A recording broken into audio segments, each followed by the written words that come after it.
Welcome back to Statesman.com, everybody, and our high school blitz of the week. I'm Rick Cantu, joined by Thomas Jones. And Thomas, there were some heavyweight games this past weekend. There were. Let's start from the top. Who will you give your game ball to? Well, we're going to go small town. We're going to go to Thorndale. Luke Leshper, a sophomore running back for the Bulldogs, ran for 237 yards and 3 touchdowns in a big win over Moody. Now, why is this important?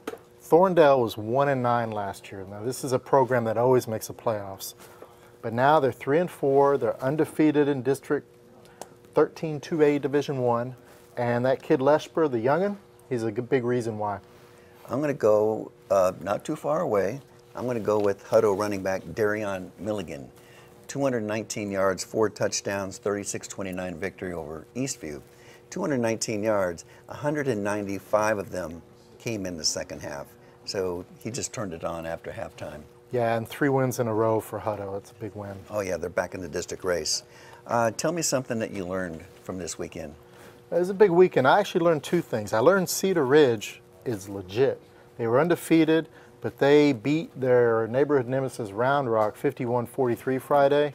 They had never beaten Round Rock in school history. Garrett Sharp and Cedar Ridge look in playoff form right now. And I also learned that Hayes has been written off. They're going to make the playoffs probably with a big win over Leander.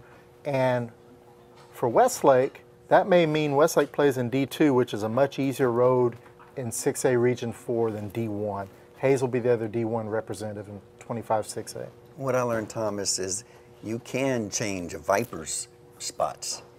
Vipers last year, Vandergrift, they gave up 29 points a game, and they were one of the best teams in the state. Now they're finally coming on after a really bad start. They've won 3 in a row. Their defense has only given up 14 points a game. So Drew Sanders has completely turned around the defensive part of that team. Now, if the offense catches up, Vandergrift could be a team to reckon with in the playoffs. Last but not least, I thought the game of the week last Friday, Connolly Rouse, 19-0 Rouse. Connolly comes from behind to win 20-19. What is your takeaway from a 7-0 Cougar team? Wow, a lot of heart on that team, but I think more importantly, they have a big play defense and special teams. They've scored 7 touchdowns this season on defense and special teams. It's a ball hawking unit that'll give up some yards and points, but they force turnovers, and any coach will tell you, I mean, turnovers change games. And it's Alabama's recipe. They've got all those TDs this year. Right. I'm gonna go to the offensive side.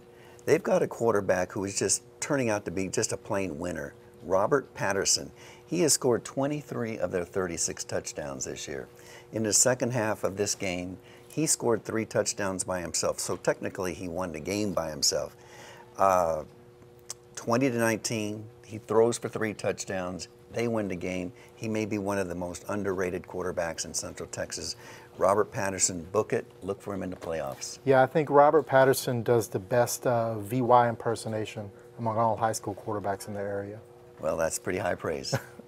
Well, thanks again for joining us on Statesman.com for our high school blitz. Join us later this week when we analyze the top 4 games of this weekend, including a big one, Burnett and Liberty Hill.